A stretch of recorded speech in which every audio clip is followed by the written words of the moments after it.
درود تماشابینان، این نوبت ما کورس آموزشی HTML CSS و فتوشاپ خود رو دوام میدهیم.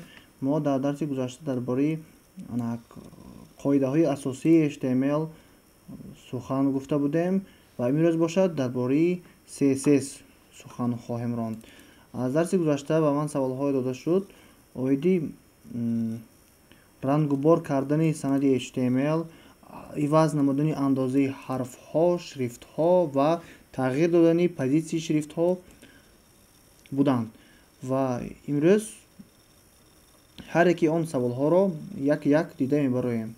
خوش، سر اول باید یک فایل سازیم برای آنکه با سند HTML در CSS تغییرات وارد کنیم. CSS این خود چی است؟ CSS این استیل کاسکادی است یا که کاسکاد استیل است که میتواند آن همین متن ها را در شکل یک لخت آرا دهد و تغییر دهد.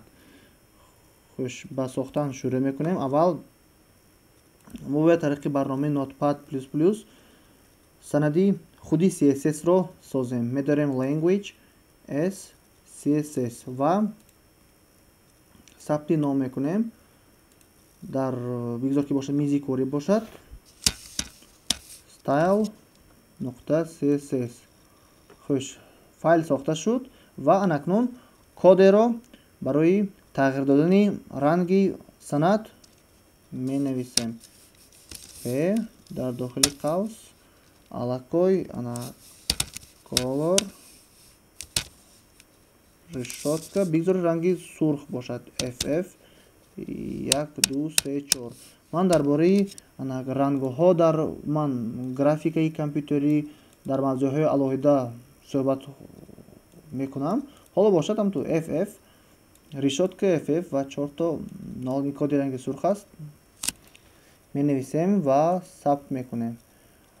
این نوبت سندی HTML رو میکشویم در نوتپد پلس پلس. شده که شد اکنون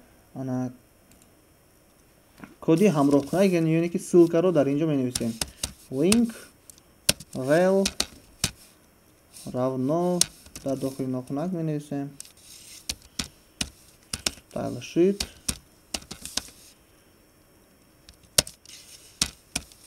type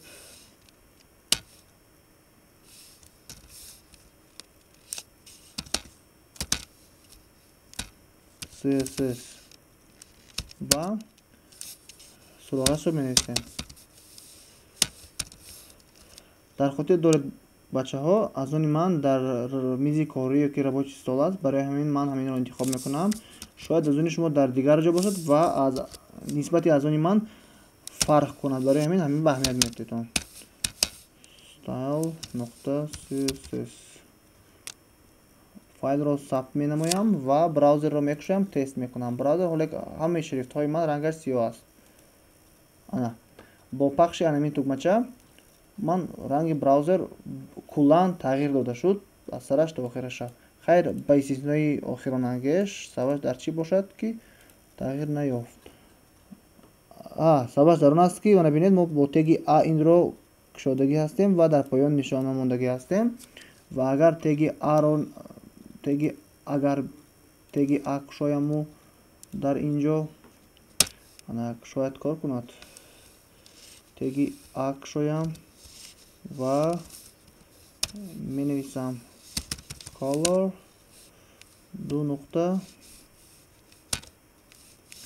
решетка FF 1 2 3 4 و ثبت میکنم. باید که اینجا تغییرات وارد کرده شود. دید اینجا هم تغییرات وارد کرده شد. با همین اصول من تمام سند HTML خود را با حرف سرخ عوض نمودم. خوش، در درس های من بعد باز کار با CSS رو دوام میدهیم و حاضر باشد من فایل ها رو همراه نمودیم و فایل نو ساختیم و دو فایل ها رو با دیگر همراه نموده چنین به اصطلاح رزولتات به دست آوردیم. خیر، تا بازدید تا درس های من بعد.